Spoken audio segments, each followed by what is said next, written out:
Непроходимите джунгли на Гватемала крият един от най-странните артефакти на Земята – каменна глава в културния ареал на Майт.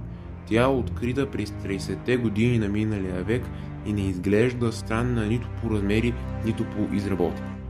Това обаче не е така. Чертите на каменното лице се различават драстично от всичко друго изобразявано в класическото изкуство на Майт.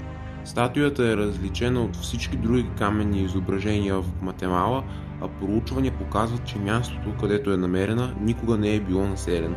Освен това, тя е много по-стара от околните скулптури на Майт. Разбира се, възникнаха предложения, че тя изобразява извънземен, както и че е дел на много по-древна цивилизация от преди Майт. За нещастие, уникалната статуя е почти разрушена, защото след като местоположението й е настанало известно, войници са я използвали като мишена за упражнения. Харесайте видеото и по възможност се абонирайте за канала за още видеа от поредицата.